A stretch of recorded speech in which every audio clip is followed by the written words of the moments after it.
Olá, meus queridos irmãos, sejam todos bem-vindos ao canal Exemplo da Virgem Maria. E hoje quero trazer para vocês um pequeno resumo da história de Carlos Acuti. Carlos Acuti, ele nasceu em Londres, porque os pais estavam em Londres por causa do trabalho. O pai de Carlos, André Acuti, trabalhava no sistema financeiro. Então, e ali nasceu o pequeno Carlos no dia 3 de maio de 1991. E ele foi batizado lá mesmo em Londres, no dia 18. Logo depois a família voltou para a sua Itália de origem e Carlos foi criado em Milão. Ele foi criado em uma família economicamente de nível superior. Só que, embora ele nascesse em uma família dotada de bens, mais pobre espiritualmente, a própria mãe do Carlos, a senhora Antônia, disse que ela, infelizmente, não tinha uma vida católica na prática. Ela não era religiosa, ela mesma testemunha dizendo que foi à igreja no dia da sua primeira comunhão, da crisma e do dia do seu casamento. O marido dela vem de uma família que tem um pouco mais de religião, né? Vive mais, pratica mais a religião, mas também estava afastado da igreja. Mas Deus enviou uma babá polonesa chamada Beata, que ensinava a Carlos as coisas de Deus. E logo, muito cedo, aos 4 anos de idade, ele começa a demonstrar grande interesse pelas coisas de Deus.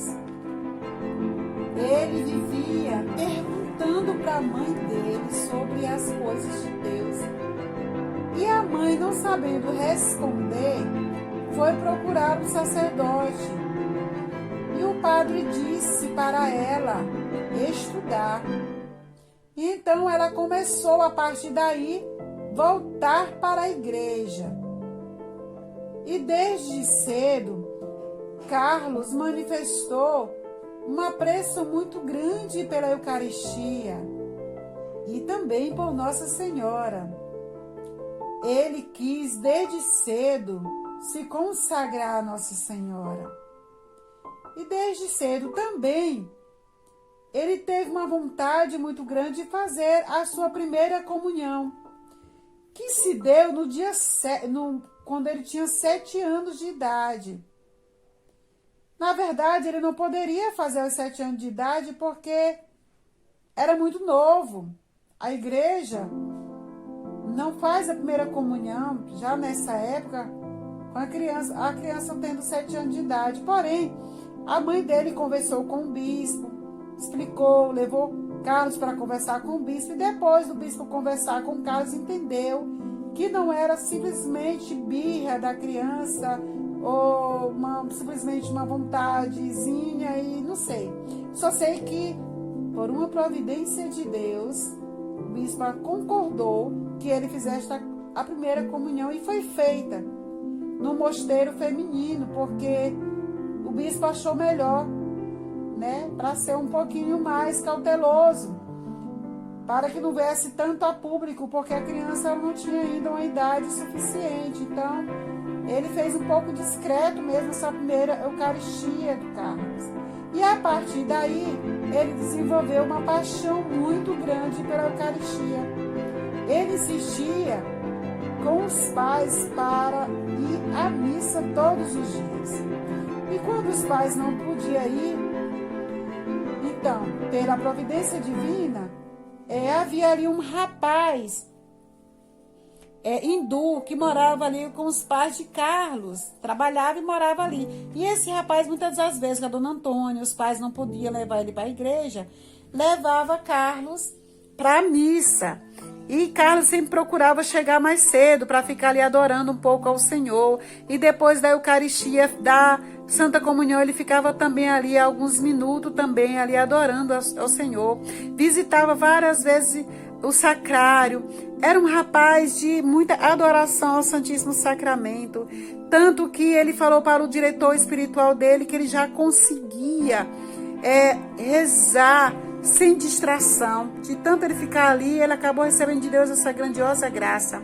Carlos visitou Fátima, e quando ele foi visitar Fátima, que conheceu a historinha dos pastorinhos, né, de Francisco, de Jacinta e de Lúcia, ele entendeu que ele precisava rezar mais, porque na história Nossa Senhora fala para Francisco que ele precisa rezar muitos terços para ir para o céu. E ele se encanta com essa história, e aí ele começa a fazer muita oração também.